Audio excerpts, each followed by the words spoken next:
Hello everybody, you're welcome back again to the Reggae Appreciation Society.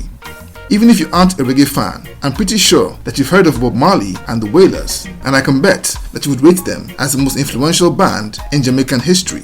But what if I told you that everything they achieved in their careers would have been impossible without the foundation laid by an elite group of musicians called the SKATALITES? A band that not only provided the backing instrumentals on the Wailers' breakout 1963 ska hit Simmer Down, but were indeed the pioneers of ska itself, that genre of music that eventually evolved into reggae music and was the original sound that launched Jamaica's music industry in the wake of the island's independence. This incredible team of vocalists and players of instruments were an insanely gifted posse who had first become aware of each other as teenagers from the various parts of Kingston.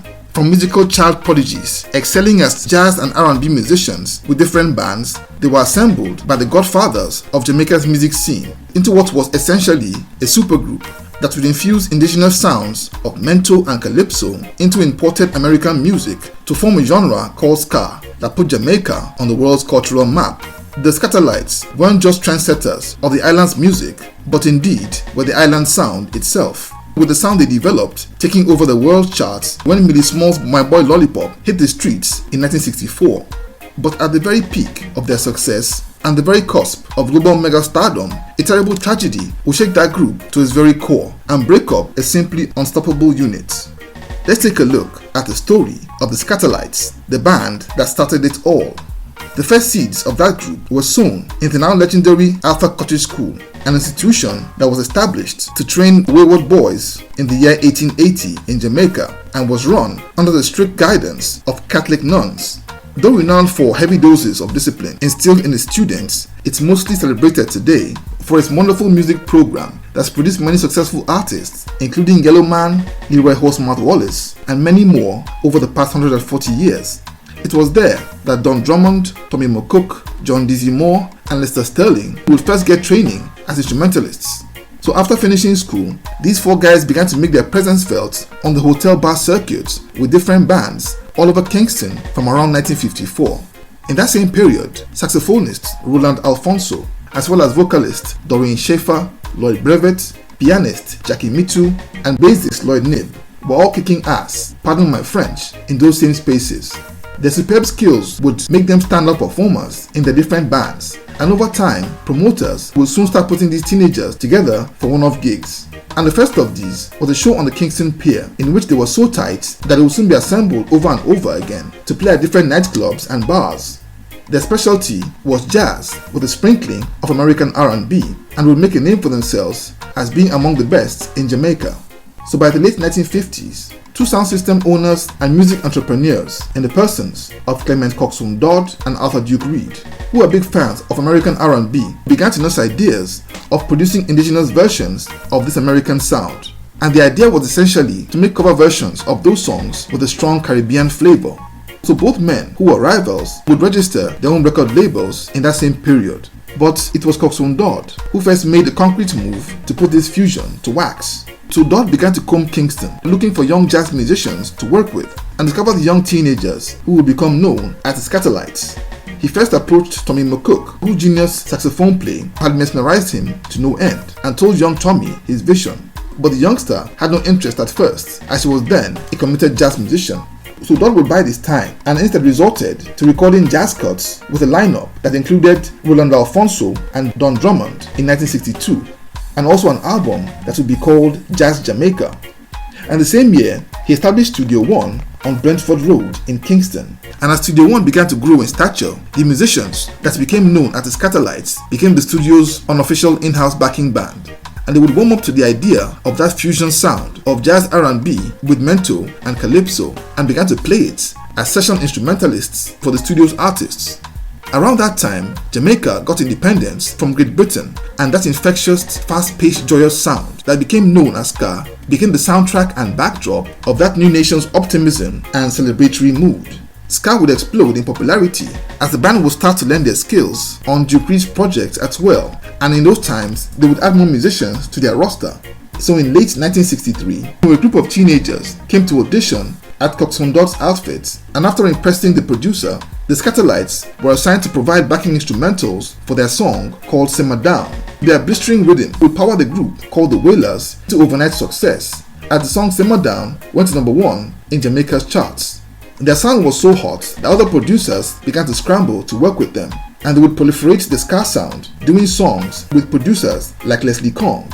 To crown the thousands of songs that they played on as backing instrumentalists for the hottest artists in Jamaica, they would also score big hits of their own, doing instrumental ska covers of popular music. But amazingly, despite doing all this amazing work, they weren't even a band yet, at least not officially. It would be in June in 1964 that they formally came together and agreed that they were a band and not just a loose collective of musicians. And in honor of the sound they pioneered, they called themselves the SKATALITES. They had been super prolific, doing I dare say practically half of the instrumentals on Jamaica's airwaves as studio session instrumentalists. But now, as a full-fledged band, their name would become immensely popular on the live music circuit. Their first hit album was a compilation of covers of popular Latin songs in 1964, but their biggest hit single was the cover of the theme music from the 1961 action-adventure war film titled Guns of Navarone. That movie had just hit Jamaican theaters in 1964 and became a big hit on the island.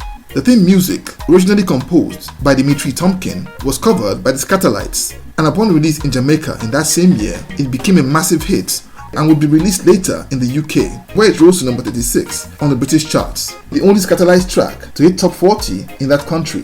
The SKATALITES would crank out hit after hit like Ball of Fire and Hot Cargo. And ska was by then Jamaica's premier and number 1 sound, with the biggest bands and artists all playing it to ecstatic crowds.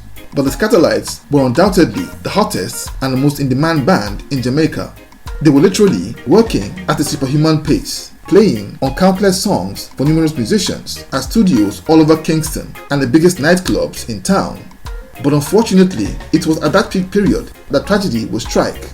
Don Drummond had for years suffered from mental health issues, and on the 2nd of January 1965, Drummond took the life of his girlfriend, Anita Margarita Mahfood, a then rising vocalist and dancer.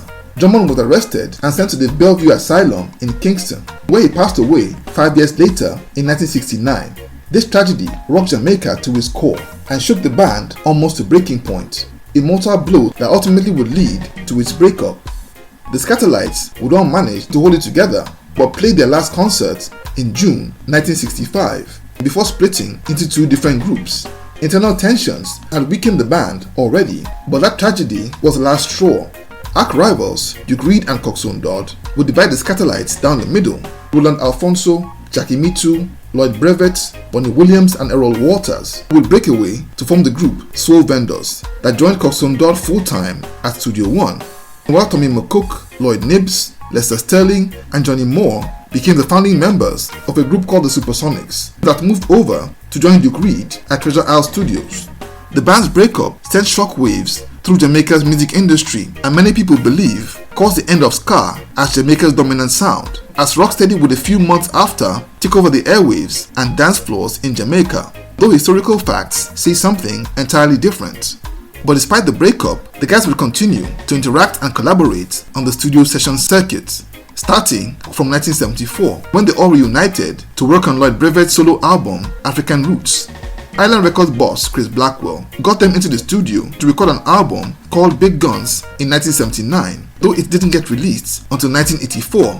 In 1986, the SKATALITES would reunite officially and resume touring, as well as recording new music over the passage of time. Their 1994 album, High Bob Ska, was nominated for a Grammy Award in 1995, but lost narrowly to Shaggy's Boombastic. But however, since the reunion, the group has lost Lloyd Brevet, Lloyd Nibbs, Roland Alfonso, John Dizzy Moore, and Jackie Mitu, leaving Doreen Shaffer and Vin Gordon to carry on as the last of the original lineup of the 1960s.